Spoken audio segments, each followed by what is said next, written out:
नमस्कार दोस्तों। शिव पुराण के अनुसार भगवान शिव और माता पार्वती का पुनर्मिलन हुआ था।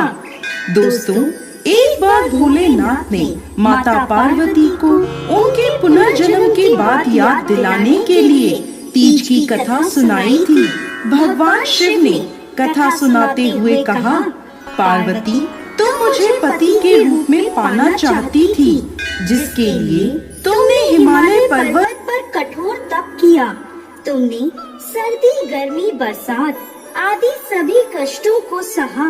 इसे देखकर तुम्हारे पिता बेहद दुखी थे।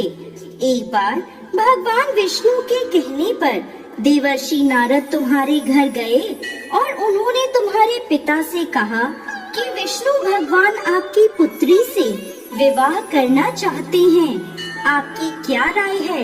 यह सुनकर पर्वतराज बेहद खुश हुए और वह अपनी पुत्री का विवाह भगवान विष्णु के साथ करवाने के लिए तैयार हो गए।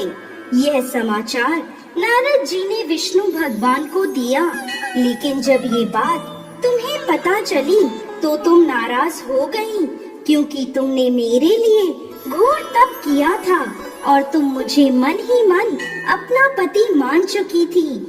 यह बात तुमने अपनी सहेली को बताई, तब उसने तुम्हारी मदद करने के लिए तुम्हें एक घने वन में छुपा दिया। वह वन ऐसा था जहाँ तुम्हारे पिता कभी नहीं पहुँच सकते थे। इस वन में तुम लगातार तप करती रही। पर्वतराज तुम्हारे ना मिलने से परेशान थे।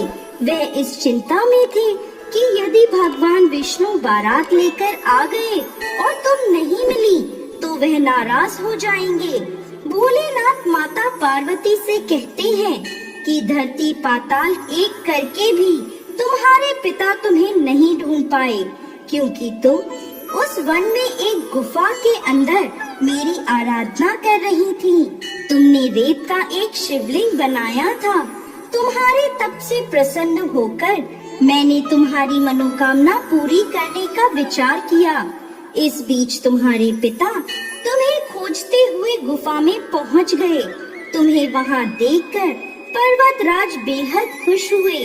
तुमने अपने पिता से कहा कि तुमने मुझे अपना वर चुना है और इसके लिए घोर तप किया है, और आज यह तप सफल हो गया है। भोलेनाथ ने मेरा वरण कर लिया है। अगर आप मेरा विवाह शिव जी से करने को तैयार हैं, तो मैं आपके साथ चलूंगी। यह सुनकर पर्वतराज तुम्हारा विवाह मुझसे करने को तैयार हो गए। इसके बाद उन्होंने विधि विधान से हमारा विवाह संपन्न कराया।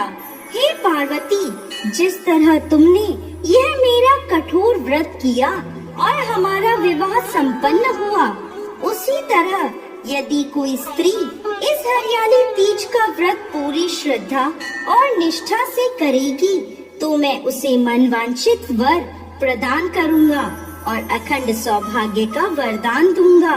हे भोलेनाथ, इस कहानी को कहते, सुनते और होकार भरते सब पर कृपा करिएगा। इस दिन महिलाएं अपने पति की लंबी उम्र और अखंड सौभाग्य के लिए माँ पार्वती और भोलेनाथ की पूजा करती हैं। जय भोलेनाथ, जय माता पार्वती।